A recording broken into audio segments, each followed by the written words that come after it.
유니폼에 한글로 음바페 덴벨레라고 써 있습니다. 글씨는 훈민정음체입니다.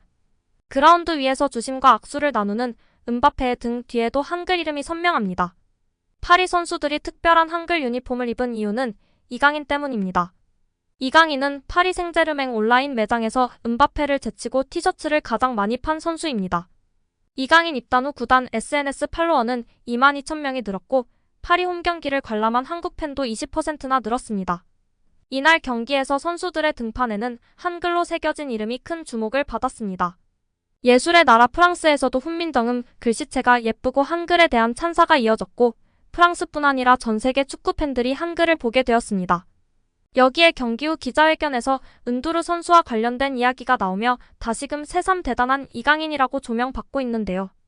2004년생 유망주 은두르는 벤피카에서 성장한 다음 프로에 데뷔했습니다. 이탈리아 연령별 대표를 두루 거치면서 주목을 받았습니다.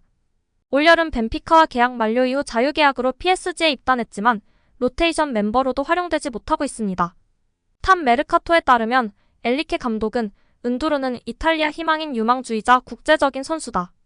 피지컬과 기술적인 조건 모두 매우 높은 수준이다.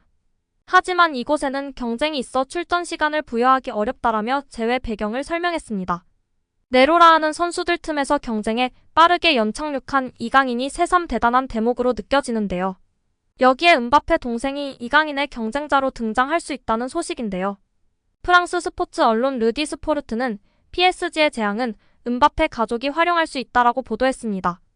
PSG는 최근 선수들의 부상으로 어려움을 겪고 있는데요. 특히 미드필더진의 공백이 발생했습니다.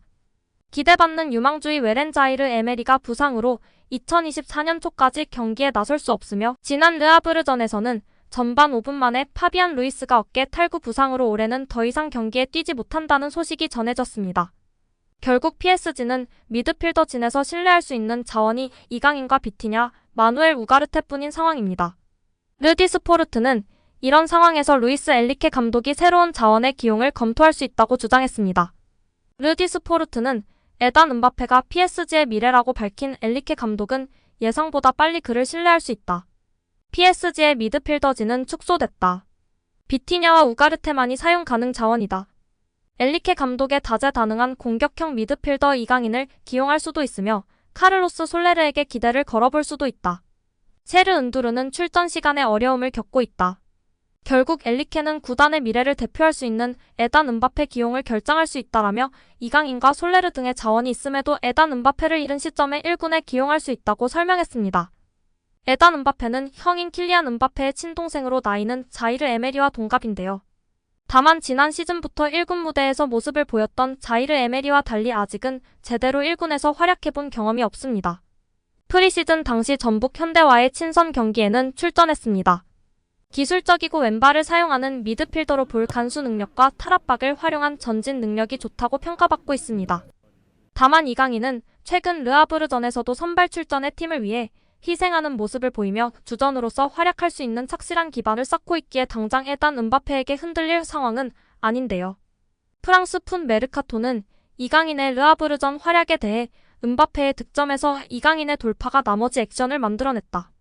후반 늦은 시간에도 실수를 만회할 수 있는 공 소유권을 지키는데 몰두했던 이강인은 특정 순간에 팀이 숨을 쉴 수 있도록 도왔다. 이번 시즌 엘리케 감독이 그를 믿었을 때마다 그렇듯이 그는 자신의 이익을 생각하지 않고 자신을 희생했다라며 이강인이 공격적인 부분보다도 팀에 필요한 플레이를 하며 헌신했다고 밝히며 언성 히어로와 같다는 평가를 내렸습니다.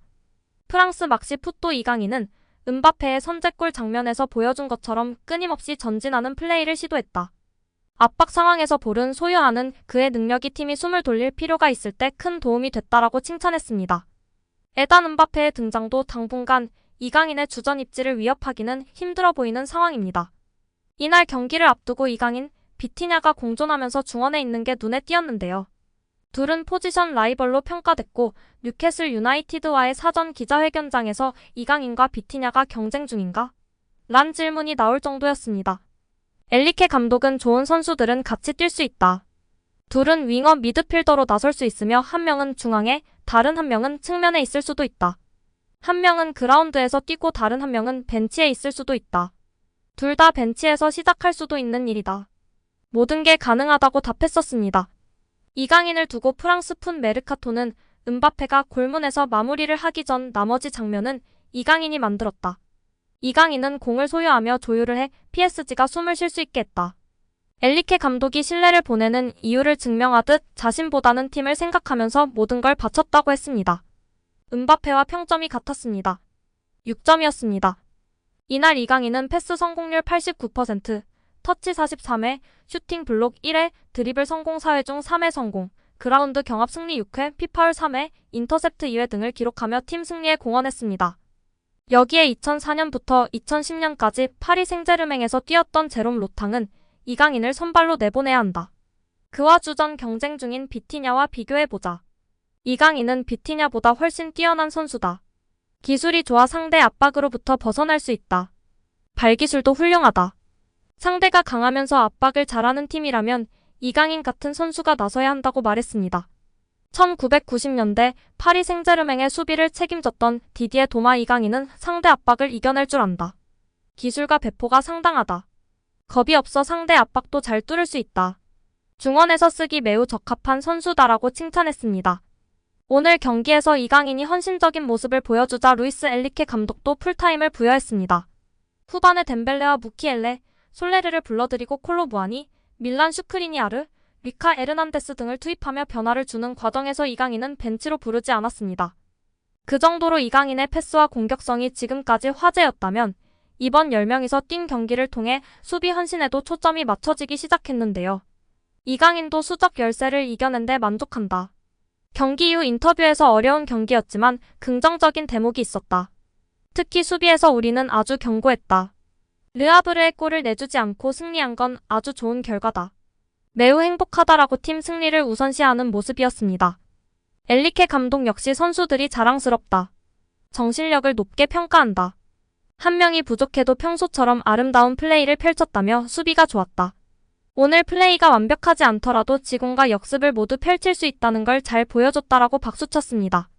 특히 이강인 선수는 이날 양팀 선수 중 가장 많은 드리블 성공 3회로 1위를 차지하며 여전한 탈압박 능력을 보여주었고 89%의 높은 패스 성공률을 기록한 이강인 선수입니다. 이번 시즌 파리 생제르맹에 잘 안착한 이강인 선수인데요. 후스코어드닷컴 기준 이강인은 시즌 평점 7.18을 기록 중입니다. 알고리즘 기반 통계 점수인데요. 팀에서 6번째로 높은 평점에 해당합니다. 다음 경기는 리그 8위에 위치해 있는 낭트인데요. 낭트를 상대로 오는 11-8연승에 도전하는 PSG입니다. 파비안 루이스도 부상이라 다시금 중원 자원으로 출전할 것이 예상되는데요. 다시 한번 맹활약 펼치길 기대하고 응원하겠습니다. 오늘 영상은 여기까지입니다. 끝까지 시청해주셔서 감사합니다. 늘 건강하시고 더 좋은 영상으로 찾아뵙겠습니다. 구독과 좋아요도 잊지 마시고 부탁드립니다. 감사합니다.